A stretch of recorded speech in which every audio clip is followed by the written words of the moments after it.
Bueno, buenas tardes, noches. Es una gran alegría poder compartir con todos ustedes un rato y sobre todo un tema como este que puede, seguramente el título ha sorprendido a más de uno, ¿no? El cuerpo de resurrección de Cristo y la filosofía de la libertad de Rudolf Steiner, ¿no? Pareciera que estamos aquí ante algo polar. Sin embargo, vamos a ver cómo realmente esto da sentido al momento actual que estamos atravesando como humanidad. Y como les dije antes, vamos a dividir este encuentro en dos partes. Vamos a hacer una primera parte y después vamos a hacer una segunda parte. La primera parte va a estar más como una revisión histórica y la segunda parte ya vamos a entrar más concretamente en lo que son los conceptos básicos de este libro de la filosofía de la libertad de Rudolf Steiner, que bueno, para todos nosotros es un libro que nos llama la atención, que seguramente la mayoría lo tenemos en nuestras bibliotecas y que nos cuesta entrarle, ¿no? Es un libro duro, que uno lo intenta entrar y rebota y vuelve y rebota. Y es así porque en realidad este libro está escrito desde un pensar que no tiene que ver con el pensar al cual nosotros estamos acostumbrados, que es el pensar que se sostiene en el órgano físico, sino que más bien es un libro que está escrito desde una actividad del pensar que se sostiene en el cuerpo etéreo. Por eso nos cuesta tanto trabajo entenderlo. Pero bien, como la mayoría de ustedes ya son grandes conocedores de la antroposofía, yo no voy a detenerme quizá en pequeñas cosas. Si hace falta, después hacemos un coloquio y hablamos de estas cosas. Cuando hablamos de cuerpo, ¿no? ¿A qué nos estamos refiriendo?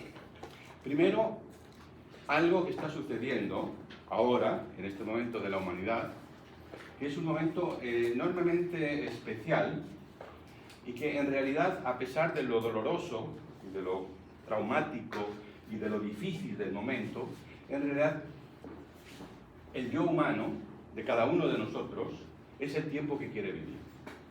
¿Sí? Por un lado tenemos esa dificultad enorme y por el otro lado tenemos la firmeza interior, pero yo quiero estar presente en este momento de la humanidad porque algo trascendental se está jugando. Y lo que se está jugando, dice Steiner, no es otra cosa que la dignidad del yo. ¿Sí? El yo. Ahora, ¿el yo qué es? Porque ya empezamos con ciertas dificultades. Conocemos un poquito el cuerpo, ¿sí? Este lo conocemos porque nos duele, por eso lo conocemos, si no, ni siquiera nos daríamos cuenta. Ya estructuras más internas del ser humano ya no son más desconocidas, y a medida que vamos profundizando, llegamos a interioridades que nos son cada vez más y más desconocidas. Y una de estas entidades que nos es profundamente desconocida es el yo. ¿Sí? El yo humano, ¿qué es? ¿Sí? Esta es una pregunta que ha surgido sobre todo a partir de un determinado momento de la humanidad, cuando la humanidad se separa o se desprende de su origen arquetípico o de su origen espiritual. Más o menos esta pregunta aparece como una cierta intensidad en lo que nosotros conocemos como la cultura griega. Antes de la cultura griega todavía no se tiene esta experiencia. Y aún así, dentro de la cultura griega, la experiencia del yo es algo hasta confuso y demoníaco. El primer ser humano que se hace esta pregunta es Sócrates.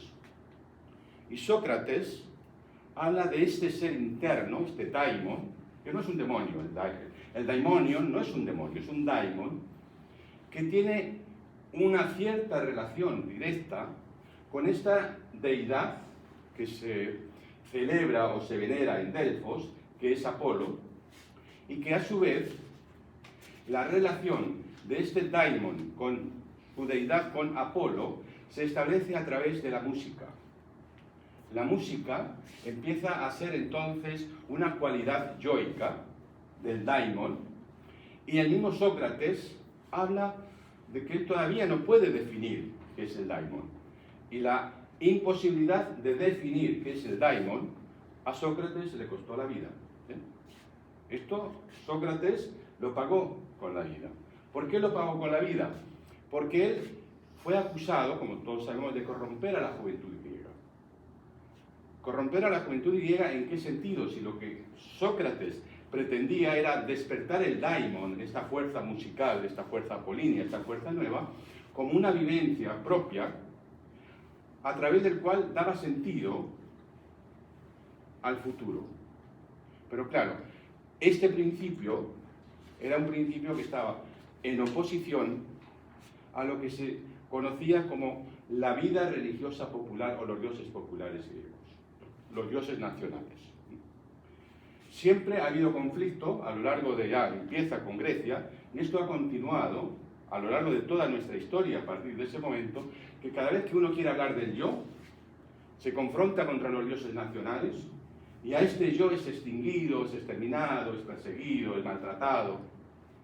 Esto lo vemos a lo largo de los grandes prohombres de la historia, y también los primeros que empezaron a poder tener una vivencia un poco más cercana, que ahora vamos a ver que fueron los apóstoles. ¿Por qué fueron martirizados casi todos ellos? ¿De qué hablaban? Hablaban de este daimon, hablaban de este yo que empieza a convertirse en algo propio, en algo particular, en algo hegemónico, que da sentido a la vida del ser, a la vida del individuo. Y cuando surge la vida del individuo, dentro del contexto de la vida social, genera problemas. ¿Sí? Bien. Cerramos este capítulo acá y vamos a ir abriendo otros. ¿Qué es otra de las cosas que nos están diciendo ahora? Yo no sé si ustedes están muy involucrados en lo que pasa culturalmente en la humanidad, ¿no? Cada uno toma de lo que está pasando lo que puede, lo que quiere, lo que le gusta, ¿no? Yo por mi trabajo tengo que estar un poco más consciente y escuchando, ¿no? Y una de las cosas que realmente se me hizo muy claro es que estamos en un tiempo muy especial. Y ese tiempo especial, que ya fue preanunciado a través de la historia de un ciudadano, de un ser humano, como puede ser Odiseo. Ustedes conocemos la historia de Odiseo, después de la guerra de Troya, ¿no? El primer hombre inteligente, el hombre sagaz, el primer ser humano que desarrolla el pensar en beneficio propio para engañar a otro. Esto es lo que hizo Odiseo con los troyanos, con el famoso caballo de madera. Fue un ardid, algo que el mundo no podía entender, que se pudiese usar esta fuerza que era espiritual para el engaño. Pero los troyanos fueron engañados por Odiseo. Y de una forma muy particular, ya que en realidad toda la historia de la guerra de Troya hay que entenderla como un proceso histórico, cultural, iniciático de la humanidad. ¿Sí? Yo no me voy a detener ahora en la guerra de Troya porque se acabaría todo el tiempo, pero sí, primero, el rapto de Paris de Helena, olvidemos, no es así como nos lo han contado. Helena y Paris, por Afrodita, se flechan uno con el otro y es imposible que eso se separe. O sea, cuando Helena y Paris cruzan su mirada, entran en un flechazo de eso de amor que todos conocemos y se llevan por delante cualquier cosa que se les ponga en el medio. No hay forma de separar esto, sabiendo, como sabían algunos, como por ejemplo Héctor en Troya, que esto iba a traer problemas. Entonces no hay un rapto. Los dos se van y después viene toda la historia de Agamenón, bueno, de Menelao, porque hubo una conjuramentación de que aquel príncipe con el que Helena se desposara, los otros tenían, en caso de que sucediera algo, esto ya lo dijo Odiseo, tendrían que ir en su socorro, como que ya está preparado todo esto. Pero entonces llega ahí y hay una conversación que pasa desapercibida la mayoría de las veces. Es una conversación entre Ajax es uno de los grandes guerreros griegos, y Odiseo. Después que ha muerto Aquiles, que ha muerto Héctor, que ha muerto Aquiles, que esta guerra ya no tiene mucho sentido.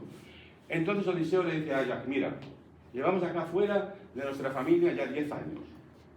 Yo quiero volver a ver a mi Telémaco, quiero volver a ver a mi Penélope, ya estoy harto de esto. ¿Por qué no hacemos algo? Y este algo significa saltarnos la muralla de Troya, entrar en la ciudad de Troya, robarnos el Palladium y regresar con el Palladium a Atenas. Porque es lo que hemos venido a buscar, el Palladium. El Palladium significa que quien tiene el Palladium tiene el futuro. ¿Sí? Hay una frase en latín que todavía está escrita en la Universidad de Bolonia que dice Roma tibi subitum motivus ibit amor. Es decir, Roma, tú ya fuiste tempranamente fecundada por el amor. ¿Sí? El Palladium es la fuerza del futuro. Es un regalo de las Pléyades, en este caso a Cadmiros, a los humanos, como una profecía de que en el futuro llegará la fuerza que dará sentido a la evolución de la Tierra. Y esto se vive en esta humanidad precristiana en ese concepto o en esa imagen del Palladium, que tampoco se sabe bien qué es. Unos dicen que es un plato, ¿sí?, con una especie de pan ahí arriba, pero no se sabe qué es algo totalmente espiritual, como también definir el Santo Grial nos resulta difícil. ¿Sí? Bien. Entonces entran Áyax y Odiseo en Troya y se encuentran con Helena. Y la otra, sorprendida, les pregunta, ¿qué hacéis acá? Y Odiseo le dice, mira, queremos terminar esta guerra, dinos dónde está el Palladium, nos lo agarramos y nos volvemos. Y Helena les dice, chicos, habéis llegado tarde. El Palladium no está en Troya. El Palladium ya se fue de Troya hace bastante tiempo con el sacerdote Eneas. Eneas retiró el Palladium, se lo llevó a Italia. Hoy en día la ciudad era Asconia, hoy es Cantes Gandolfo, el lugar de la residencia papal, donde Eneas huye de Troya y se lleva el Palladium. Por eso el futuro está en Roma y no está en Grecia. Y a partir de ese momento comienza la trágica vuelta de Odiseo hacia su hogar, ¿no? Sabiendo que tiene que pasar una serie de pruebas, y esas pruebas son varias, pero principalmente dentro de la historia hay un momento que caracteriza realmente lo que Odiseo significa como hombre del futuro. Y es cuando él tiene que atravesar el paso de Sila, Caribdis y las sirenas. Acuérdense, Sila son unas fuerzas en nuestro idioma totalmente arimánicas, que están ahí en ese paso como en rocas, así se describe. Sila, Caribdis, es ese remolino luciférico que todo lo arrastra hacia su centro, y esas son las fuerzas de Ahriman y las fuerzas de Lucifer. Pero Ahriman y Lucifer, pues sí, la verdad que son problemáticos, pero no son problemáticos para la humanidad postcristiana. A pesar que nos parezca, Lucifer y Ahriman no son problemáticos para la humanidad postcristiana. Son grandes colaboradores para que se realice lo que se tiene que realizar en la humanidad postcristiana. Entonces, ¿quién es el verdadero antagonismo o el verdadero antagonista de la humanidad postcristiana?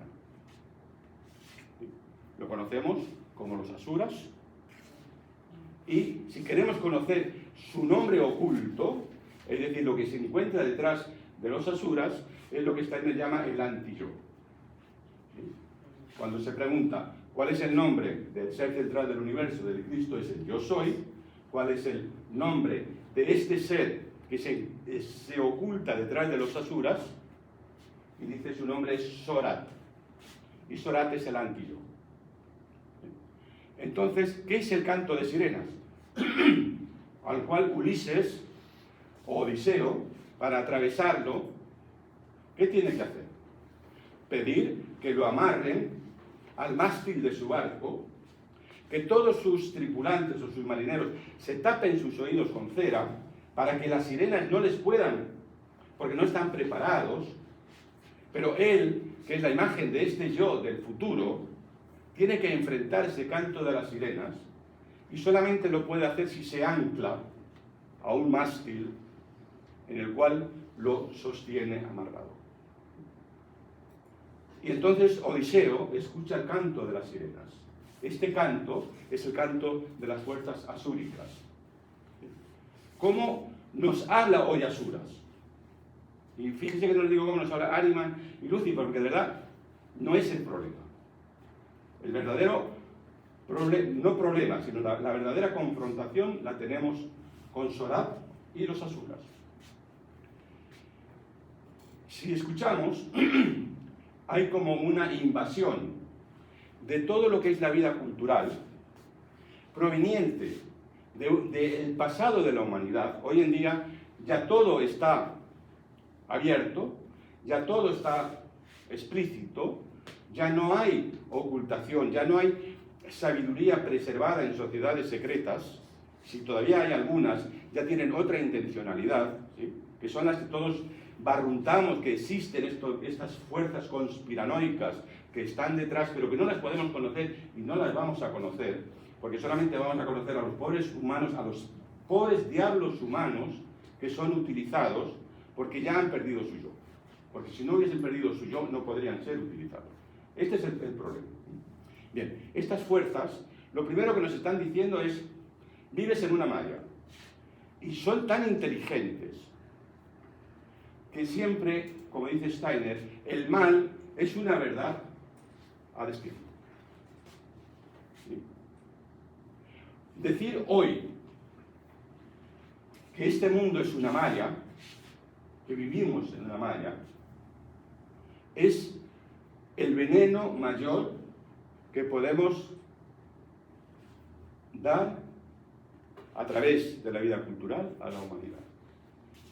¿De dónde viene ese concepto, este mundo es una malla? Viene de los antiguos rishis, de la antigua India. ¿Sí?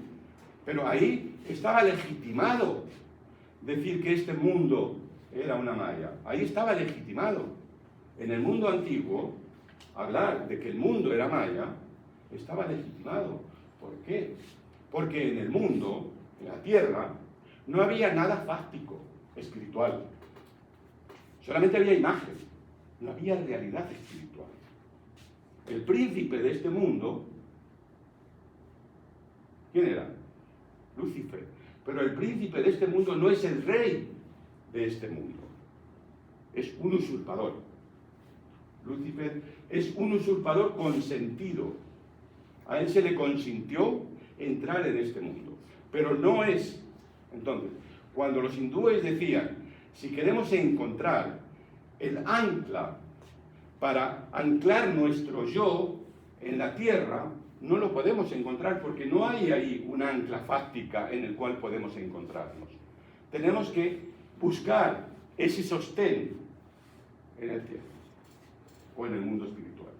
Entonces, este mundo es una malla. Y como mundo de malla, lo vemos a través de todo el tiempo antiguo. Si vamos un poco ya, nos adelantamos a la época de Egipto, por ejemplo, o la Mesopotamia, la Grecia, todo lo que es ese tercer ámbito de la vida, del desarrollo cultural de la humanidad, ahí proliferan lo que son los centros mistéricos, los centros de iniciación.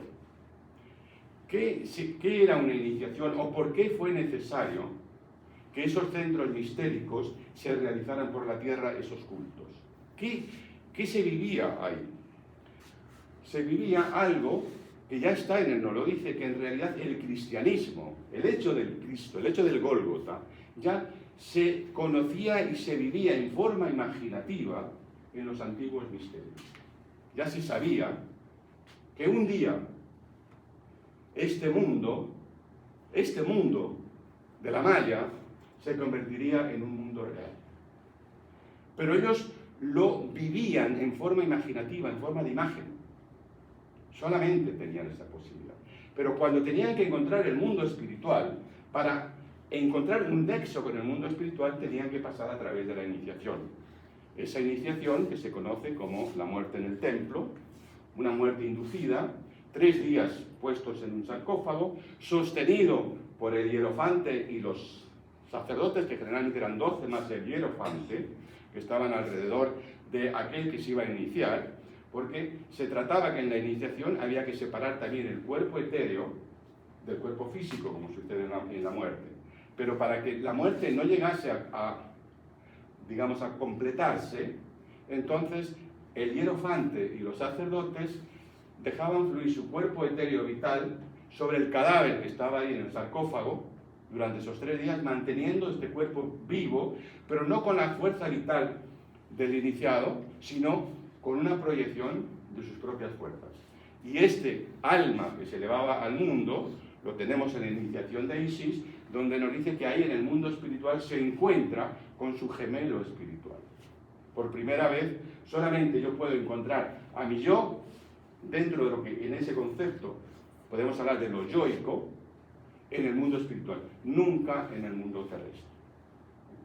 Entonces, este mundo, hasta para los egipcios, sigue siendo Maya, porque no hay nada donde anclarse. La historia continúa y nos encontramos, por ejemplo, ya en un ámbito mucho más cercano, acercándonos a la esfera de la Tierra, y aparece sobre la humanidad esas dos personalidades tan polares, en dos mundos tan opuestos, como por ejemplo es Buda en India y Sócrates en Grecia. Uno mira hacia el futuro, el daimon, el yo, tiene que ser conquistado en el futuro. El otro mira hacia el pasado. El yo debe retirarse de la tierra, debe superar el karma y la reencarnación, retirarse de ese plano terrestre, porque en este plano terrestre no puede encontrar una continuidad de evolución. Son dos polaridades, 600 años, prácticamente la misma época. Sin embargo, dos culturas completamente diferentes. Una cultura hacia el futuro, otra cultura hacia el pasado. Y Steiner dice que en realidad lo que sucede con el Buda, la iluminación del Buda, para entenderlo, que sucede a los 29 años, es que durante todo el tiempo el Buda es un bodhisattva, es un maestro de la humanidad, pero siempre ha sido inspirado por su yo superior, sin que su yo superior estableciera vínculo con su yo terrestre. ¿Sí? Así como los egipcios tienen que sacar al yo terrestre para que se una a su gemelo espiritual, toda la conducción de la humanidad era desde el mundo espiritual una inspiración, no era un producto propio del yo terrestre, sino el yo se dejaba inspirar. El Buda, lo que ocurre a los 29 años es que él une su yo espiritual con su yo terrestre en la esfera de la tierra, no en la esfera del cielo. La iluminación de Buda es justamente que a los 29 años él toma plena conciencia de su parte espiritual, que podemos llamar, si queremos, el yo superior. Para hacernos una pequeña idea, después vamos a ver. Entonces, a los 29 años, y dice Steiner que en ese momento la situación de la humanidad era tan crítica que ya no se podía soportar lo que era la experiencia de la muerte. La experiencia de la muerte, que hasta ese momento no era un drama. La experiencia de la muerte se convierte en un drama a partir de un determinado momento de la historia, que es la época griega. Los griegos, acuérdense lo que nos dicen, mejor un mendigo en el mundo de la tierra que un rey en el país de las sombras, o lo que nos cuenta cuando Odiseo entra en el Hades y se encuentra con Aquiles, ¿no? La muerte es terrible. ¿Por qué? Porque ya se ha separado la humanidad poco a poco de su organismo espiritual grupal. Antes de eso, dice Steiner, la muerte no era ningún problema, porque el ser humano que moría era como pasar ese umbral y del otro lado se encuentra con los amigos, con los familiares. Muero, pero no tengo una experiencia dolorosa, porque enseguida soy recibido por ese mundo al cual yo pertenezco, que es esa familia que integra ese yo grupal. A partir que nos vamos acercando cada vez más y más hacia lo que va a ser el tiempo del Gólgota, esta experiencia de la muerte se va haciendo real. ¿Qué significa? Que se genera un mundo de oscuridad, un mundo de sombra. Ya al morir no se tiene la capacidad de encontrarse con sus anen, es decir, los antepasados, y tampoco se tiene la fuerza para poder encender por propia fuerza, iluminar esa esfera de la muerte. Y eso es lo que los griegos nos cuentan con esa nostalgia y con ese dolor, ¿no? El mundo de la muerte es un mundo de oscuridad. Bien. Hasta aquí venimos por este camino, pero todavía falta decir, ¿qué es entonces, qué puede ser real en este mundo de la Tierra? Tiene que ser algo, primero, que no es que contradice, sino que transforma lo viejo en algo nuevo. Todos sabemos que nuestro cuerpo físico es un cuerpo físico creado en eones de evolución antiquísimos, a lo que Rudolf Steiner nombra el antiguo Saturno, y que la sustancia de este cuerpo es una sustancia de voluntad. Seres espirituales, como en este caso fueron los tronos, grandes seres de la primera jerarquía, en ofrenda hacia seres superiores, ofrendan su voluntad hacia los querubines, y estos querubines, dice Steiner, que una parte de estos querubines aceptan esta ofrenda de los tronos y la acogen y se vinculan, y hay otra parte de los querubines que no aceptan esta ofrenda de los tronos y la rechazan. Y Steiner dice que cuando estos querubines que rechazan esta ofrenda de los tronos, lo que hacen con este acto es preservar la eternidad. Porque por Steiner sabemos que lo que nosotros conocemos como tiempo nace aquí. Y todo lo que vive en el tiempo no es eterno, es perecedero. Sin embargo, de lo perecedero deben hacerlo eterno, de alguna manera, que vamos a ver cómo. Entonces tenemos en esta situación. Y dice Steiner que esta sustancia que los querubines rechazaron quedó libre en el universo. Porque unos no lo aceptaron, el otro ya lo donó de sí, entonces si yo ya doné, no me puedo otra vez apropiar de mi donación. Eso no funciona así, ya queda libre. Y es esa sustancia neutra, es ese calor neutral, neutro, sobre lo que va a comenzar la posibilidad de una evolución en el tiempo. Esa evolución en el tiempo que tiene un sentido, porque el sentido de esa evolución está concebida más allá de la esfera de la eternidad, no en la eternidad, más allá de la esfera de la eternidad. Y la esfera de la eternidad es eso innombrado, impensado, inimaginable, que cada uno de nosotros busca el modo de explicárselo, que sería la divinidad misma. Pero la divinidad misma no es ni eterna ni eterna, está más allá. ¿Se entiende? Porque si la eternidad ya es una creación, con lo mismo que la temporalidad. Si la divinidad viviese en la eternidad, entonces tendría que haber sido creado por alguien más. Pero la eternidad surge de la divinidad como surge la temporalidad. ¿Sí? Pero mientras tanto, en la evolución de los seres, hay seres que se vinculan con el tiempo y hay seres que permanecen en la eternidad. Todos esos seres espirituales que se vinculan con el tiempo los conocemos como las entidades luciféricas, no dragonianas. Cuidado, porque nosotros hablamos ahora de Lucifer como serpiente o como dragón.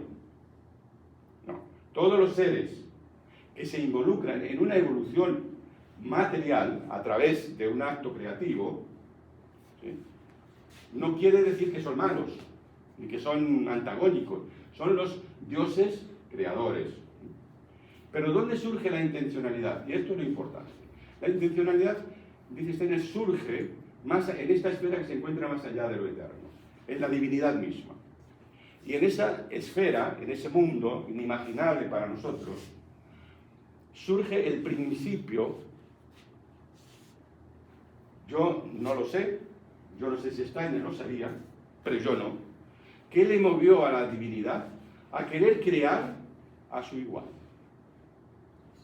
¿Qué acto fue ese para que Dios mismo, la divinidad misma, quiera tener a un igual, ¿sí? Y darle a ese igual todos los atributos que le pertenecen a ella y que nunca ha entregado a ningún ser humano, a ningún ser creado de todo lo existente en el mundo creador o en el mundo del cosmos. Y eso es este hijo que somos nosotros. Este hijo que de verdad no somos un animal superior. Somos la voluntad misma de la divinidad de crear un ser semejante a él. Por tanto, ya lo dice Pico della Mirandola, lo pueden leer en su libro La dignidad del género humano. Solamente el yo humano es capaz de sobreponerse a todo lo creado.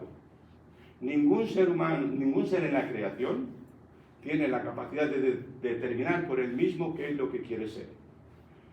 Esta capacidad solamente la tiene el yo humano. Dios entregó. ¿Sí? Y aquí comienza entonces ese principio de la creación que si después lo leemos en la ciencia oculta, leemos que se crean el principio del cuerpo físico, que es una imagen de leyes. ¿Sí? Lo primero, ¿cómo se hace la creación? Esto es maravilloso. La creación dice que hay seres de la eternidad que contemplan lo no eterno, de donde surge todo el impulso para crear, donde surge, llamémosle, no sé, intención, vida, no tengo palabras. Y estos son los seres más grandes del universo, que son los serafines. ¿Sí? Estos serafines son estos seres que en el medievo y en el Renacimiento le pintaron ojos en sus alas. Van a ver que hay muchos ángeles que en sus alas tienen ojos. Estos son los serafines, los grandes contempladores del universo. O sea, los grandes contempladores de la eternidad misma. Pero al contemplar, son los espíritus del amor. Esto ya es significativo, los querubines, ¿no? Los espíritus más altos son los espíritus del amor. ¿Sí? Después vienen los de la sabiduría, eso lo conocen ustedes.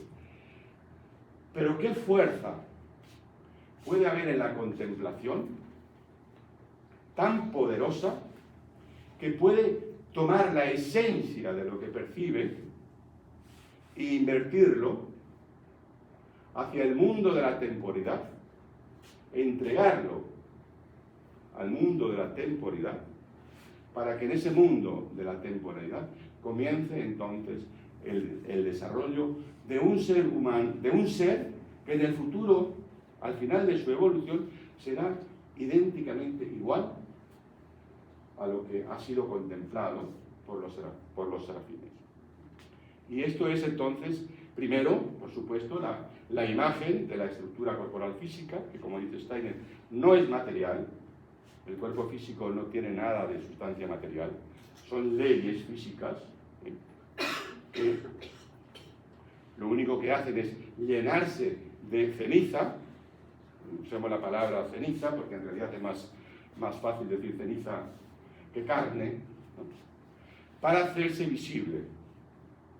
Pero sabemos que detrás de este cuerpo que nosotros tenemos existe, solamente podemos hablar de cuerpo físico en cuanto a su estructura ósea.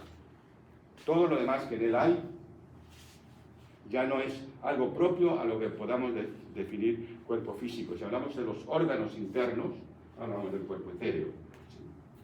Si hablamos de órganos anímicos, hablamos de cosas, pero físico. Pero ¿qué es entonces lo que es de idéntica sustancia o comportamiento a esas leyes físicas? Las leyes de la percepción.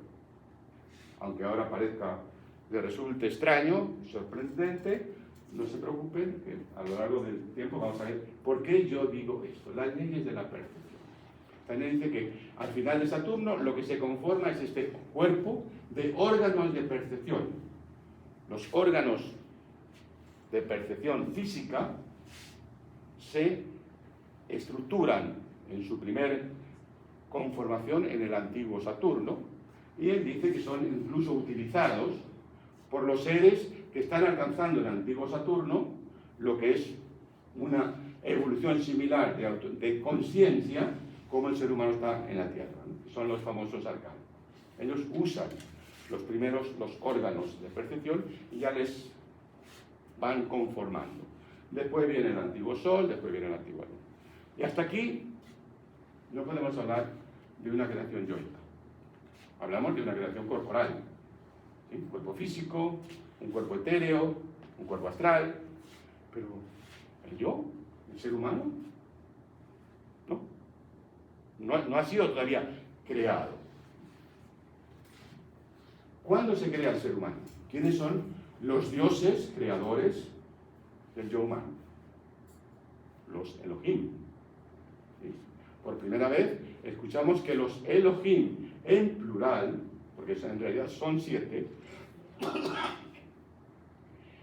conforman o inhalan, fíjense la Biblia lo dice de distinta manera, sobre el polvo de la tierra su soplo de vida. ¿Sí? Sobre el polvo de la tierra. ¿Qué ha tomado ya de este polvo de la tierra? Las estructuras corporales, el cuerpo físico, el cuerpo etéreo, el cuerpo astral. Recién ahí se puede entonces, en esta organización, dar el siguiente paso, que es inhalar su propia sustancia. Así como los tronos donan la sustancia del cuerpo etéreo, del cuerpo físico, los quiriótetes donan la sustancia del cuerpo etéreo, los dinamis donan la sustancia del cuerpo astral, los Elohim o los espíritus de la forma donan la sustancia del yo. Este es entonces la primera creación del yo, del ser humano, que es masculino y femenino, que no está diferenciado, es una creación, es el Adán primero, ¿no? El Adán Catmón, una creación. Y entonces, esta creación, ¿qué es? Es una bola vacía.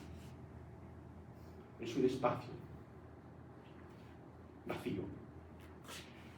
Pero ¿quiere decir que porque el espacio esté vacío no existe? No. ¿Nos podemos imaginar nosotros que es un espacio vacío? ¿No? Yo ahora mismo le digo a todos ustedes, a ver, Daniel, empieza a mirar para atrás hasta donde llegue tu memoria. Y va a llegar un momento en que tú estás acá y lo único que me vas a poder contar son experiencias que has hecho a lo largo de esta vida. Las experiencias, los recuerdos que tienes. ¿Sí?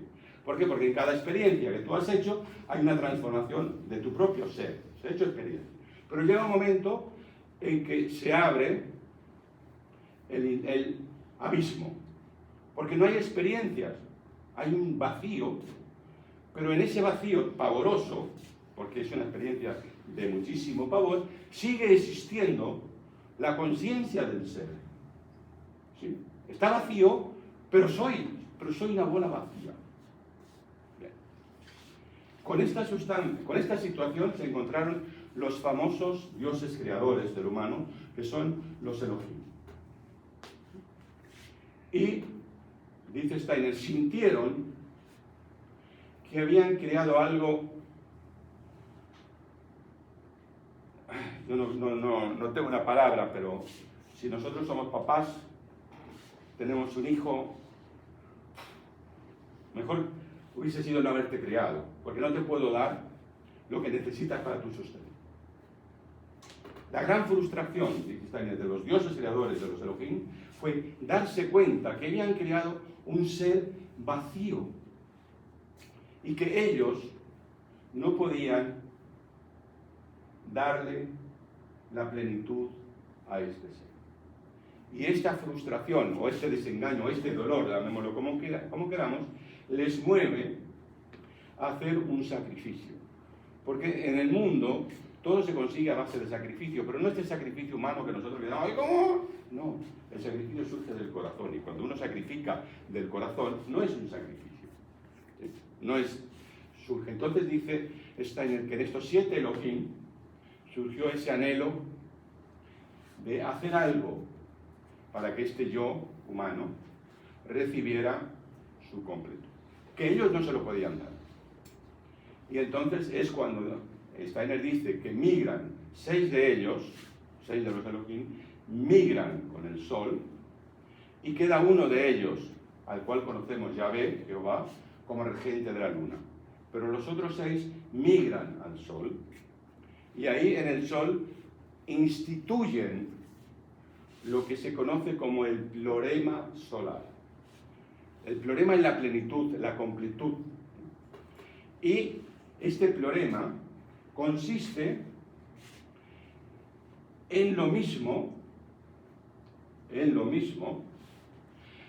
un espacio vacío, en un receptáculo, en un cáliz, que bajo la guía y la orientación del espíritu solar, en este caso del espíritu solar Ea, que es el Quiriótete, que rige la vida solar, que abre un espacio, dice Steiner, este Ea, este espíritu de la sabiduría, abre un espacio. ¿En dónde abre ese espacio? Ahí donde está la esfera de la temporalidad y la eternidad. ¿Sí? En ese umbral se abre, y entonces el mundo más allá de lo espiritual, lo supraespiritual, o el mundo más allá de la eternidad, entra en este sol, en este cáliz solar, lo que se conoce como las fuerzas del Hijo. El Hijo, que es el que tiene que ser al futuro. Y este cáliz, abierto, creado de la sustancia de los Elohim, no de la sustancia humana, sino de la sustancia de los Elohim, abre en este espacio solar, y en este espacio solar entra el aspecto del Hijo, el aspecto de la vida que viene más allá de la eternidad. Y aquí entonces tenemos que el Sol se nos convierte en un ser dual. Por un lado es una estrella fija, para toda la vida, que dice la vida, la evolución de la Tierra y de todos los planetas, y por otro lado, frente al zodiaco, es un planeta que va moviéndose alrededor de esos signos. Pero bien, ahora dice Steiner, ¿qué sucede en este plorema solar? ¿Qué hay? Y él da una descripción que es enormemente bella, ¿no? Por primera vez tenemos como seres humanos la posibilidad de hacernos imágenes de esta enorme trascendencia y poder ver cómo la vida se transforma en enseñanza y la enseñanza se transforma en acción. Entonces dice que alrededor de este cáliz, que también se conoce como la esfera de los bodhisattvas o también la esfera del Espíritu Santo, ¿sí?, los grandes guías, que los bodhisattvas son desde la dignidad de Buda hasta seres espirituales muy superiores. O sea, cuando hablamos de bodhisattvas, estamos hablando también de espíritus de la sabiduría, de espíritus del movimiento, de espíritus de la forma. Esta esfera de los bodhisattvas llega hasta lo más alto. Y ahí, este círculo del Espíritu Santo, por eso Steiner dice el círculo de los 12 bodhisattvas, o el círculo del Espíritu Santo, vuelven otra vez a contemplar. ¿Sí? Así como los serafines contemplaron al inicio de Saturno lo que pasaba más allá de la eternidad, el círculo de los bodhisattvas contemplan en la esfera ya solar la vida que no es... ¿Qué es la vida? La vida es... Pero podemos decir que la vida es una enseñanza, no. Y esa vida es la vida de Dios mismo, la vida de la identidad misma, si ustedes quieren, la vida del Cordero, como después se nos nombra, ¿no? Ahí contemplan, porque el ser hijo es el que entró en ese cáliz, y él es vida. Pero al contemplar esa vida, se transforma, dice Steiner, en enseñanza para crear un cosmos, para crear todo lo que es creado, surge de ahí. Bien, entonces tenemos ahora ya una especie de triestructura yoica. La primera es esa creación, esa bola vacía, creada por los querubín, por los Elohim, en la antigua Lemuria. La segunda ya es este plorema, ¿no?, esta concertación de estos 6 Elohim que crean algo superior, que ya es de esencia superior a la anterior, que lo podremos, si queremos, para tener una imagen, formarnos una imagen simplemente, lo podemos decir como la esfera del yo superior. Y después la contemplación de la vida en el cuenco del sol, y lo que esa vida trae como en sí mismo, como ser, como esencia, que fluye en enseñanza, es lo que tiene que ver justamente con el yo verdadero. Entonces, ahora estamos hablando de que el yo es en realidad una entidad tripartita, triestructurada. Y esto es lo más fascinante. El yo terrestre, que sabemos cómo se genera, ¿sí? Porque en el mundo espiritual es una bola vacía, y está cuando describe la bola vacía del mundo espiritual, dice, ¿qué hacía el yo en el mundo espiritual? ¿Qué hacíamos ahí? Éramos bobos, y contemplábamos qué bien se lo pasaban los dioses. Estábamos ahí mirando la actividad de los dioses. Era como estar en una película, vamos así, va. Pero cuando esa actividad se iba, nosotros quedábamos vacíos. No había nada que podíamos retener.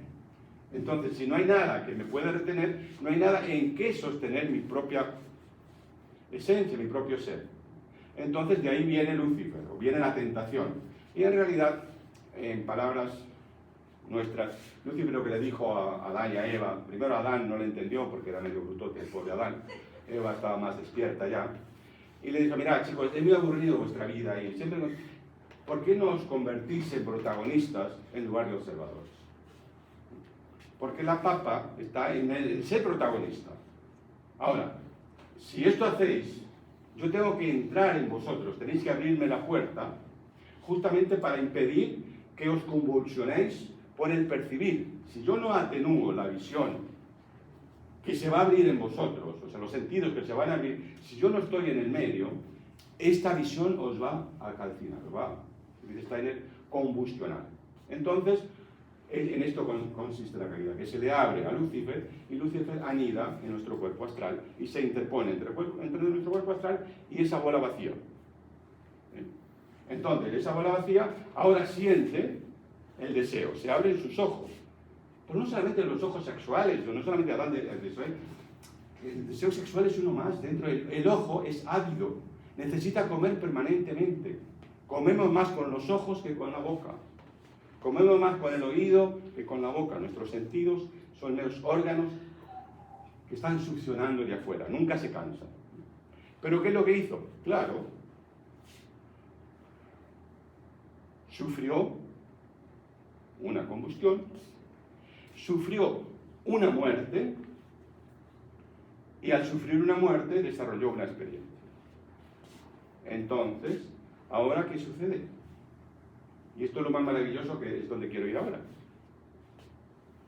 Toda experiencia que nosotros hacemos la pagamos con la vida. Sabemos que nacemos y vamos a morir. ¿Por qué? Porque nuestros sentidos nos matan. La percepción nos mata. Duramos más, duramos menos, pero ahora, nos mata la percepción, ¿y qué nos da? Las experiencias. Y si nos da las experiencias, entonces, ¿qué significa? Que empezamos a tener una vida particular. Y lo digo con esta expresión, una vida particular, porque esto es hablar ya de conceptos. Hablar de ideas es hablar de cosas generales. Hablar de conceptos es hablar de cosas particulares. Bien. Y ahora vamos a hacer un salto y nos encontramos con los dos grandes formadores de cultura, de nuestra cultura occidental, que son Platón y Aristóteles. Que no podríamos entender nunca nuestra cultura occidental sin esos dos gigantes que aparecen al principio de lo que es el desarrollo de la vida social y cultural de la humanidad como individuo, primero como personalidad y después cada vez un poco más hacia la formación de la individualidad. ¿Y qué tenemos en Platón? Steiner dice, hay un libro de Platón como místico, un Platón místico, ya cristiano místico, un cristianismo platónico antes de que haya sucedido sobre la tierra los hechos del Gólgota. ¿Por qué? Porque Platón es un iniciado. Es un iniciado en el Oisis, y como iniciado en el Oisis, en los misterios, ya se sabía, se conocía, como le dije antes, por medio de imágenes, en forma imaginativa lo que iba a suceder en la tierra y ya se celebraba. El culto de Adonis, ¿sí?, el dios que es enterrado y resucita al tercer día, y así como está Adonis, hay otros cultos similares, están aludiendo a algo que va a pasar, pero que cuando pase va a ser fáctico y no en imagen. Por eso hoy en día los grandes, yo no quiero decir malintencionados investigadores, habrá algunos que sí, habrá otros que no, es muy difícil orientarse, todos nos equivocamos, porque todos nos sostenemos desde nuestras propias experiencias. Pero ya están hablando de que nada nuevo hay en el cristianismo, de que lo que existe en el cristianismo se encuentra anteriormente ya en las religiones antiguas, que el cristianismo no aporta nada nuevo a la humanidad. Y desde ese punto de vista, el Dios que muere y renace, porque ya los griegos lo conocían los asirios, el mito de Adonis, todo esto no es ni más ni menos que una realidad que ya se vivió. Y la vivieron los iniciados. Por eso Steiner dice que en realidad Platón no es un filósofo, Platón es un místico o un iniciado. Él dice, el último gran sabio de la humanidad, sabio, es Platón. El primer filósofo de la humanidad es Aristóteles. ¿Sí? Hay como esa polaridad Platón-Aristóteles que ha fomentado la vida cultural de nuestra época a lo largo de todos los siglos, siempre ha estado ahí en conflicto o en tensión. Pero en realidad, si nosotros, como seres humanos del siglo XXI, que ya tenemos enormes capacidades de visión, ¿sí?, para poder poner las cosas y hacer una observación objetiva, y que la observación objetiva nos revele el misterio, entonces se nos esclarece absolutamente todo. ¿Cuál es la situación entre Platón y Aristóteles? Lo más importante, ¿sí? Para Platón la virtud superior es la justicia, para Aristóteles es la ética. Dos cosas completamente distintas.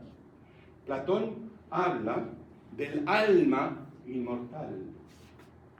Para Platón el alma no tiene un comienzo y no tiene un final, es inmortal. ¿Sí? Maravilloso, Platón. Pero él dice, pero esta alma inmortal nunca desciende a su mónade, sino que, como un demiurgo, mueve como una marioneta. Es decir, nuestra alma está fuera de nosotros y desde ahí nos mueve. Nunca vamos a experimentar la muerte, porque nunca hemos generado nada para experimentar la muerte. No hemos hecho nada que nos ayude a experimentar la muerte. ¿Sí? Entonces, Platón, acuérdense de la famosa caverna, que es lo que todo el mundo conoce, ¿no? Es una proyección, las sombras. Es una malla. Ese mundo no es real, es el mundo de sombra, porque la realidad es el mundo espiritual, no es el mundo terrestre. Y ahora viene nuestro querido Aristóteles. Con a Aristóteles hay que entrarle, no quiero decir una expresión fea, pero con Aristóteles no se puede tomar tan fácil como a Platón. Uno con Platón fluye en el mundo platónico, en el mundo de las ideas, y es maravilloso, te lleva a mundos maravillosos. Aristóteles te conduce, uno puede decir, al centro del infierno, por decirlo de alguna manera, al centro de la tierra. Y lo primero que dice es que en realidad no se puede decir que el alma es eterna. El alma tiene un comienzo, dice Aristóteles. No es eterna, tiene un comienzo. El alma humana tiene un comienzo. Esta es la primera polaridad, Platón-Aristóteles. Y él dice que este alma, que en realidad es un alma increada, eterna, ¿sí?, como dice Platón, cuando se une a el alma generada por las fuerzas de la tierra, que es todo este mundo que estamos creando, se conforma una unidad se imbrinca una en la otra, y a partir de ese momento podemos hablar de la génesis de un alma individual. No antes. Solamente cuando el alma, que es aportada por las fuerzas de la Tierra, por las fuerzas de todo lo que es la evolución de la Tierra desde el antiguo Saturno hasta el momento en que esto se da, en ese momento hay un alma espiritual, platónica, que se une. Aristóteles dice que se une, que conforma una unidad, una ousía, no que la permea. Y dice, y en ese momento, este alma humana hace su primera experiencia. Y esa primera experiencia es una experiencia de muerte, y como tal, es una experiencia que el alma ha cosechado como algo propio. Ya no es una bola vacía. ¿Sí? Lo que Lucifer nos dice, entra, conviértete en un protagonista, es hacer experiencia. Vas a sufrir, vas a morir, vas a conocer el peligro, pero vas a despertarte, vas a crear un ser autónomo. Y este ser autónomo, en la terminología aristotélica y en la terminología steineriana, que vamos a ver después, es lo que nosotros llamamos un concepto, no una idea. La idea, hablar de la idea humanidad es muy bonito, pero ¿qué es la idea humanidad? A ver, hablemos de la idea humanidad. ¿Me toca a mí? ¿No? Eso es un concepto totalmente irracional. Yo puedo hablar de seres individuales, conceptos, que conformamos entre todos una idea de humanidad. Pero yo tengo que ser. Yo en la humanidad no soy, pero la humanidad sí es conmigo. Porque la humanidad no sería la humanidad sin ninguno de nosotros. Si nosotros faltamos, esa humanidad no está completa. ¿Se entiende? Este es el concepto aristotélico grande, donde él dice que a partir de que el alma se imbrinca con las fuerzas de la Tierra y el alma cósmica platónica, crea una experiencia, y esa experiencia lo transforma. Ya es mi experiencia. Y claro, ustedes entienden que aquí comienza el karma, ¿no? Antes de esto no podemos hablar de karma. No. Y ahora sigue entonces. El ser humano que viene poco a poco entrando en una evolución que va conduciendo cada vez más hacia su interioridad y que tiene esta evolución, dice, tiene 3 momentos que tenemos que entender. Para poder entender nuestro momento actual no lo podemos hacer si no entendemos nuestro pasado. No quiere decir que lo tengamos que estudiar, ojalá sí, pero por lo menos entenderlo. Y él dice que se va a sorprender en lo que voy a decir ahora. Que la humanidad primero fue una humanidad de voluntad. Y esto lo podemos ver cuando leemos las crónicas de la antigua Lemuria. El Lemur era un hombre de voluntad, pura voluntad. Incluso da ejemplos, Steiner, que dice, es que era tan volitivo, tenía tanta fuerza, que si la montaña le molestaba un poco, le sopapeaba así un poco y las adornaba para que fuera su montaña preferida, o sea, de voluntad. Y que esta voluntad se expresa en el ritmo, en el movimiento, y que el movimiento fue lo primero que posibilitó a que el ser humano pudiese desarrollar su capacidad superior, que es el habla, a través del elemento femenino, no del elemento masculino. El elemento femenino, las fuerzas femeninas, del alma humana, no estoy hablando ahora femenino y masculino, no. Estoy hablando de las fuerzas del alma humana femenina que en aquel entonces se expresaban de una forma muchísimo más grande en el elemento femenino-mujer. Después dice que viene la segunda época de la humanidad, que es una humanidad del pensar, una humanidad, él dice, pensante o intelectual. Y uno se sorprende cuando dice que esta humanidad fue la Atlántida, que en la Atlántida se desarrolló en la humanidad pensante, el órgano del pensar. Y este órgano del pensar tuvo que ser adaptado para que entrara en una estructura que le permitiera manifestarse. Y eso es la estructura del cuerpo físico. Por ejemplo, la Atlántida es la cuna de la humanidad física. Y la famosa arca de Noé, con la medida dada por los dioses, 300 codos de largo, 50 codos de alto, 30 codos de ancho, es el canon de la forma humana, del cuerpo humano que tenemos. Una medida que es específicamente para acoger a un ser humano que puede morar en su canon. Y esto entonces se desarrolla el gran conductor de la Atlántida, es Manú, que se conoce como el dios mente. Manú viene de manas, mente. El dios que ya entiende que puede estar conectado directamente con este centro solar, porque nosotros tenemos hasta ahora, y esto también lo adelanto ya, hemos escuchado de dos corrientes: la corriente de los pastores y la corriente de los reyes. ¿Y la corriente del corazón? La corriente del sol, que viene a través de Enoch, Melquisedec, Manú, y que ahora tenemos que desarrollar. Entonces, se desarrolla primero la corriente, las fuerzas de la voluntad, la humanidad volitiva, en la antigua Lemuria, la humanidad pensante en la época atlante, y dice Steiner, y la época post-atlante tiene que desarrollar el hombre de corazón.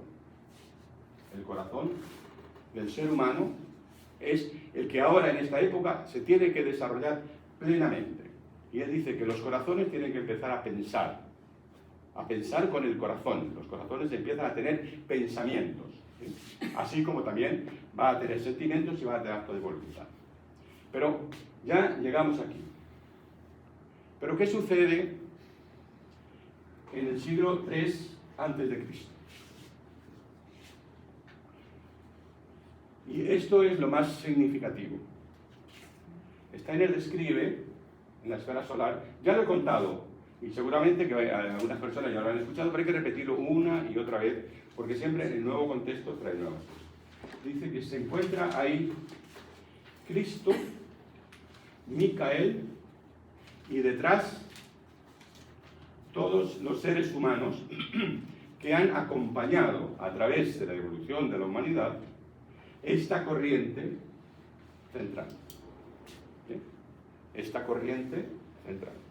Las otras corrientes son preparatorias. La corriente de los reyes y la corriente de los pastores son corrientes preparatorias para que suceda lo que tiene que suceder. La corriente central es la corriente que tiene la fuerza para desarrollar lo nuevo, lo que tiene que suceder. Y dice entonces que está, imaginémonos ahí, a Cristo en el sol, Micael, y detrás una cantidad de seres humanos, ¿no? Hacia lo más cercanos a Cristo y Micael, él habla y se supone que se refiere a la entidad o a la individualidad de Aristóteles y de Platón. Pero esto no es lo significativo. Lo significativo es lo que Cristo dice. Y él dice que por libre decisión, él ha tomado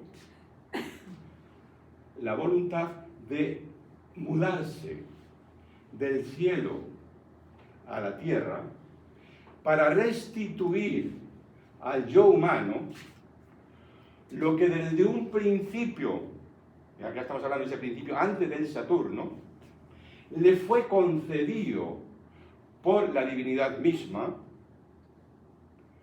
para que este yo humano reciba su completud.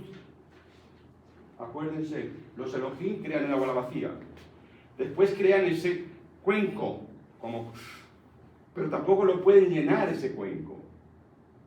Pero ese cuenco es ese ser yo superior, ¿no?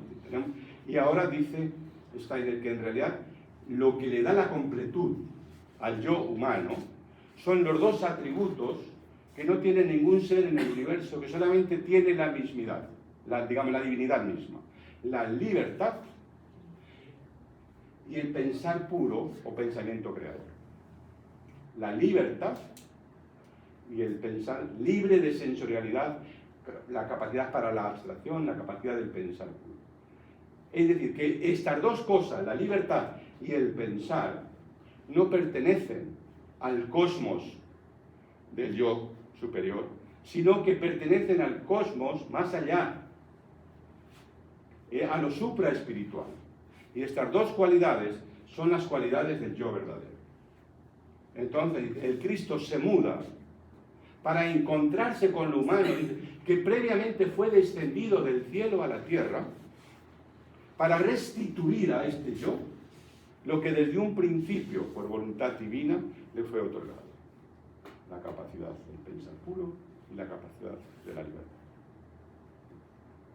Y ahora llegamos a la tierra.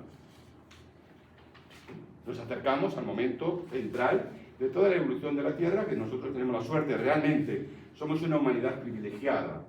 El que tengamos la antroposofía es un regalo que lo vamos a entender después, cuando hayamos pasado el umbral, ¿no? Creo que hoy no lo valoramos lo suficiente. Para entender estas cosas y de vuelta quedarse objetivamente en este camino del centro.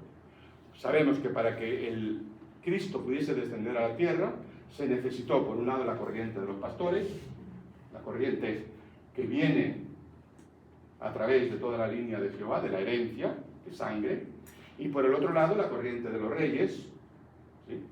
Y que solamente por la consonancia de estas dos corrientes se pudo realizar en la tierra la creación de un organismo humano que fuese capaz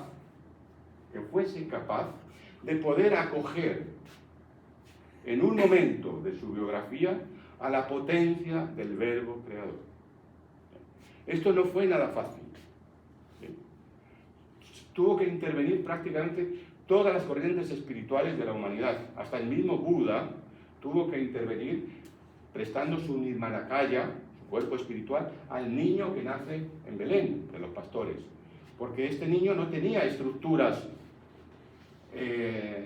humanas, porque fue su primera encarnación en Saranagandhi. Entonces el Buda entregó su cuerpo espiritual para que protegiera a este niño. Por eso este niño es el niño búdico, el niño lleno de amor, el niño imbécil, el imbécil en el buen sentido de la palabra. O sea, imbécil es aquel, se dice, este niño era incapaz de aprender. Jesús de Belén era incapaz de aprender, pero cuando él se movía, todo a su alrededor florecía, todo vivía. ¿Sí? Los animales se alegraban, las plantas florecían. Era como dar vida, brotaba vida, pero inteligencia, nula. Una bola vacía. ¿Sí? Por eso se necesitó que a los 12 años la individualidad más experimentada de la evolución de la Tierra, que fue la individualidad de Zaratustra, se integrara en este cuerpo a los 13 años del Jesús natánico, para conformar ahora una estructura, que es lo que tenemos en el templo, que todo el mundo se sorprende, pero como el bobo de ayer, hoy está dando cátedra a los doctores de la ley. Ellos sabían lo que estaba pasando, lo que pasa es que a veces las cosas del pueblo no lo tiene que saber, ¿no? Bien. Y aquí tenemos entonces ese segundo momento de los reyes, ¿no? Que nace de otro niño, pero que a los 12 años se conforman uno. Están en los libros de Stanley, yo no voy a contar toda la historia porque nos lleva demasiado tiempo. Y llega un momento en que llegamos al Gólgota. Esos 12 años, o esos 18 años de la vida de Jesús, hace muchas cosas, pero bueno, llegamos al Jordán. Y en el Jordán se encarna entonces, por medio del bautismo de Juan, desciende el Cristo a esa envoltura de Jesús de Nazaret. Jesús se comporta en ese momento como el Cristóforos. ¿Pero qué es este Cristóforos? Fíjense que este Cristóforos ha llegado vacío. Zaratustra se ha retirado antes. La individualidad de Zaratustra, junto con su cuerpo astral, se ha retirado antes. Y este niño, este Jesús de Nazaret, llega como una bola vacía, un cuerpo físico, y en el Manakaya de Buda. Es algo... no tiene experiencia. Llega, incluso Steiner en el quinto evangelio describe cómo apenas si puede llegar al Jordán, porque no tiene... Bueno, llega y en ese momento encarna el Cristo en Jesús de Nazaret. Jesús de Nazaret se convierte en el Cristóforos, ¿no? ¿Y qué sucede? ¿Cuál es la primera acto? Retirarse a la soledad, es decir, retirarse al desierto. ¿Qué es el desierto? El desierto para el sol es el alma humana. Eso es el desierto. Nunca ha tenido experiencia de entrar. Entra en el desierto, en la soledad, y se encuentra ahí con las fuerzas antagónicas, con las fuerzas de la tentación. ¿Sí? Lucifer, que le dice, adórame y todo este mundo te daré, ¿sí? Porque yo soy el príncipe. Lucifer lo reconoce, sabe con quién está tratando. Y el Cristo le dice, no. Viene Ariman, le dice, bueno, arrójate desde acá porque tus ángeles no van a permitir que... Y después viene Asuras. Y le dice lo del famoso pan. Y Cristo no puede vencer a Asuras. ¿Por qué? Porque si Cristo en ese momento supera la tentación de Asuras, la evolución del yo se termina. No hay posibilidad, porque se espiritualiza todo. Esto es lo grandioso. Estamos hablando de potencia espiritual, estamos hablando de la divinidad misma. Si Cristo en ese momento lo podía haber superado, pero él se da cuenta de que en realidad el yo humano necesita pan, que no puede. Y viene la pasión. En la pasión vamos a encontrar muchas cosas. Una de ellas, Steiner dice, por ejemplo, que todo lo que sucede en la pasión, en las palabras de Cristo, tiene un sentido para la tierra y un sentido para el mundo espiritual, que no es el mismo sentido. Y él dice, cuando por ejemplo está en la cruz y dice, Dios mío, ¿por qué me has abandonado? Pareciera que el Cristo, por supuesto, ahí está pendido de un madero, está sufriendo. Pero ¿qué Cristo es ese? No lo sabemos todavía, vamos a ver. Pero Steiner dice que en realidad acá se escucha, Dios mío, ¿por qué me has abandonado? Y en el mundo espiritual se escucha, Dios mío, ¿cómo me has enaltecido? Fíjense la diferencia. Me has abandonado, claro, el Cristo humano, por supuesto que siente la flaqueza, que siente el rigor, que siente el dolor, que siente el sufrimiento. Pero, por el otro lado, está la identidad de Cristo. Después, vamos a la escena más trascendental de todo lo que tiene que ver con los 3 años de la vida pública de Jesús. Bueno, primero Cristo entra, digamos, para aclarar este concepto. En la tentación, primero Lucifer en el cuerpo astral, y por eso no es problemático, Ariman en el cuerpo etéreo y Asuras en el cuerpo físico. El pan es el cuerpo físico. Por eso Cristo sabe que de este cuerpo físico hay que arrancar vida y no muerte. Por eso la tentación no puede ser, porque si no en ese momento se pierde. Y ahora vamos a la última cena. La última cena que a todos nos sorprende, porque están esas famosas palabras, uno de vosotros me va a traicionar. Y todos quedan ahí medio dados vuelta como que... Y al final dice, si aquel a quien yo entregue el pan, ese, y se lo entrega a Judas. La escena se clarifica y todavía están las palabras de Cristo que dice, y lo que tienes que hacer, hazlo pronto, hazlo presto.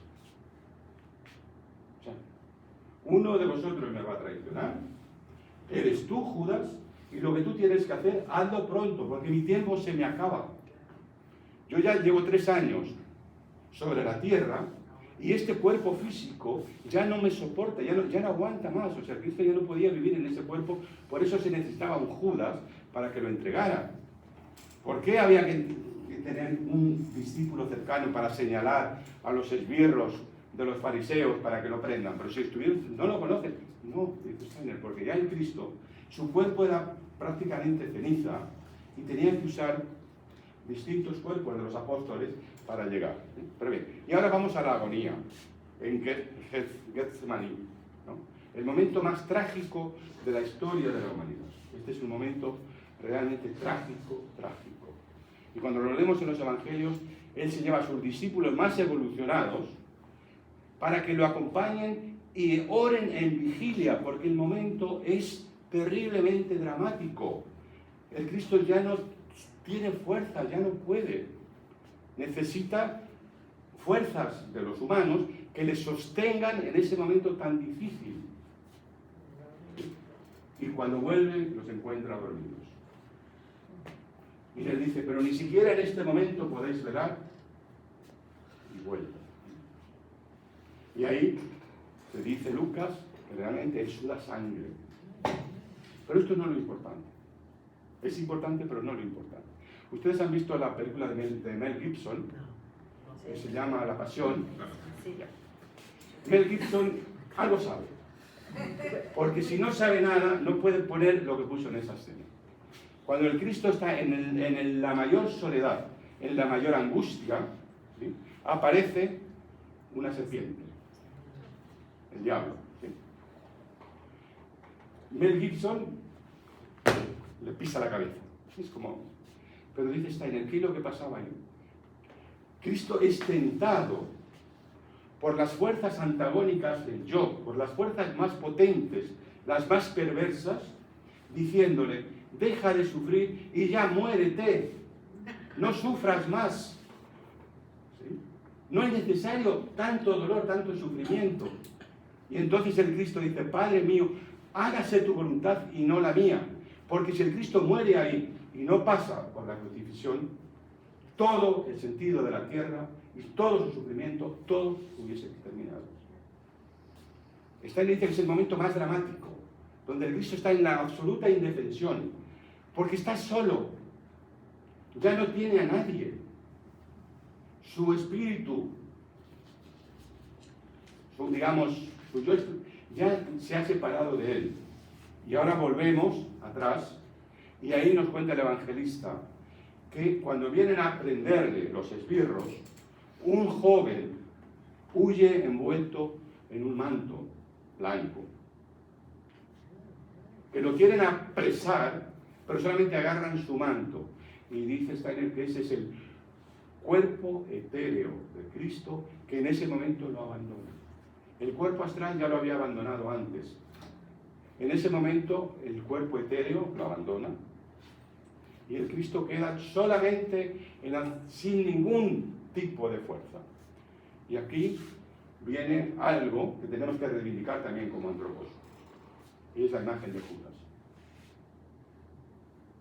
Judas, al darle el beso, con su beso le transmite sus fuerzas vitales.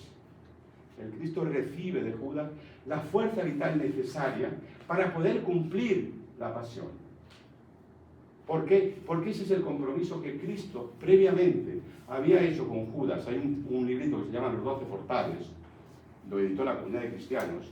Si pueden, léanlo, porque él describe como el Cristo antes de descender a la tierra va pasando por todos los signos del zodiaco y a cada uno de los apóstoles les pide una ayuda. Y a Judas le pide, enséñame la muerte. Necesito que un ser humano me enseñe la muerte, porque la muerte solamente es conocida por los humanos. Ningún Dios ha conocido la muerte. ¿Sí? Nadie. Entonces, Cristo recibe de Judas, de la humanidad, porque son fuerzas humanas, ¿no? Judas como representante de la humanidad, esa energía, que lo lleva a la pasión, pero que si vemos, como dice Steiner, el Cristo va a la pasión medio tonto, no se puede defender, dice cosas, o sea, no está, es un ser que le pegan, le flagelan, no se puede defender. Si hubiese querido usar las fuerzas, es el Dios del universo, pero él tiene que pasar por la experiencia humana. Y ahora vamos a la cruz. Esto es importante. Cristo llega a la cruz. En la cruz pasan dos cosas.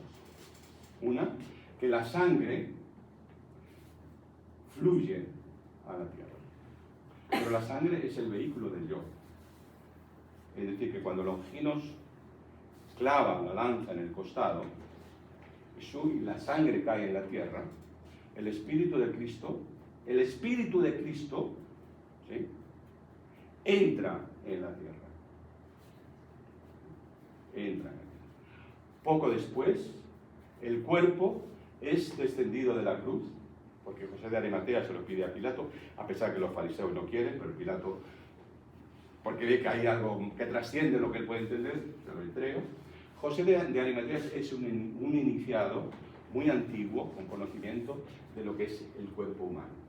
Él sabe cómo tratar al cuerpo humano. Por eso, las esencias que José de Arimatea, el ungüento con el que él trata a este cuerpo humano, ayuda a que este cuerpo humano entre en una descomposición muy acelerada, muy rápido, ¿sí? Y es puesto en el sepulcro. En el sepulcro se dice que hubo un terremoto, ¿sí? Steiner dice que este cuerpo ya en el sepulcro ya estaba prácticamente en la ceniza, después de ser tratado con los ungüentos de José de Arimatea, que es un iniciado en cómo tratar al cuerpo físico, no es que este cuerpo dice que el sepulcro se abrió, la losa, y como una especie de ceniza descendió este cuerpo en el interior de la tierra. Después vino otro terremoto y se cerró. Esto está dicho en la Biblia, no, Steiner lo describe, está dicho en la Biblia, no es así. Pero ahora nosotros tenemos esa imagen. La tierra tiene, así como hacia arriba tenemos 9 cielos, hacia abajo también tenemos 9 cielos, 9 capas. ¿Sí? La capa más profunda es la 9ª capa, donde se encuentran las fuerzas perniciosas de la muerte, donde realmente están los seres que son la muerte, por decirlo de alguna manera.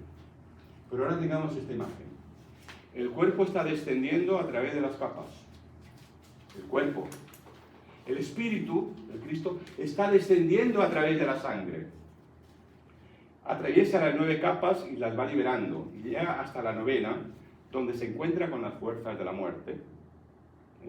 Y es ahí, en ese ámbito de las fuerzas de la muerte, donde el espíritu se une con lo que dice Steiner, la idea espiritual del cuerpo humano, que lo llama fantoma. La idea espiritual del cuerpo de leyes. Ahora, el yo ha descendido y este cuerpo que murió es un cuerpo corruptible, ¿se acuerdan? El cuerpo físico es un cuerpo corruptible, pero lo que emerge del sepulcro es un cuerpo incorruptible.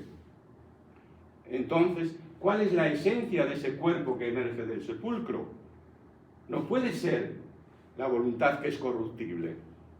Puede ser algo que sea incorruptible, que no se pueda corromper. ¿Y cuál es la única sustancia que existe en el mundo espiritual y terrestre que es incorruptible? Que no la podemos corromper. Cuando hablamos de la sustancia misma en sí misma, el amor. Todo lo demás, el amor verdadero, el amor es incorruptible.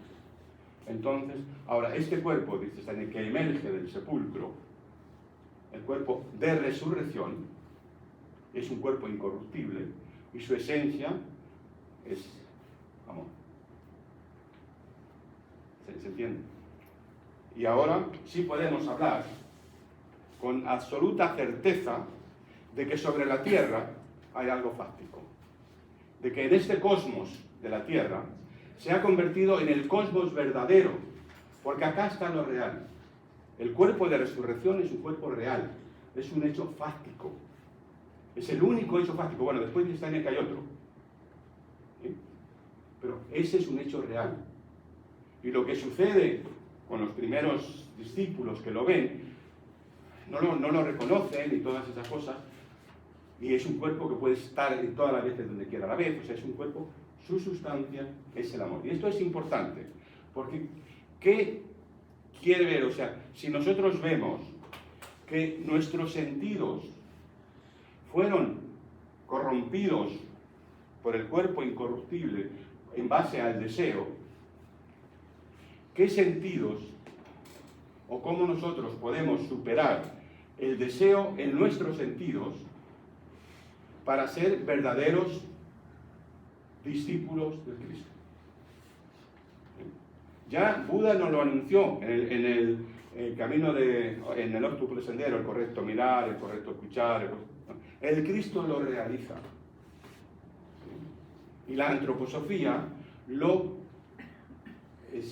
realiza en el mundo. Mira al otro ser humano como un yo. ¿Sí? Mira al animal como un ser. Que tu mirar sea un mirar espiritual, no un juzgar. Porque tú no eres capaz, no tienes la suficiente sabiduría para emitir un juicio. Cristo dice, no juzguéis, porque no sabéis juzgar. No juzgues. Bien, pero llegamos hasta acá. Cuerpo de resurrección, sustancia de amor, lo único hasta ese momento fáctico y real que existe en la Tierra. Y este cosmos se convierte en el cosmos del amor y se convierte en el cosmos real. Y ahora, cuando los cantos de sirena nos dicen que esto es una malla, que este mundo es una simulación, acá estamos en una matriz, lo escucharán por todos y lo vamos a escuchar en estos años que vienen cada vez más, porque lo que pretenden es desanclarnos del ancla donde nosotros nos tenemos que anclar. Si Odiseo se ancló a su mástil, nosotros anclémonos al cuerpo de resurrección de Cristo, que es una realidad. Y que mucha gente, muchas personas, sabemos por experiencia que es una realidad. Y seguramente que muchos de ustedes también lo saben. Lo que pasa es que todavía tenemos vergüenza, miedo a comunicarnos estas cosas, porque nos van a tildar de locos. No nos tilden de locos, es real. Bien, entonces, hasta acá llegamos como a la mitad, tomamos un café, porque después viene filosofía de la libertad. Wow.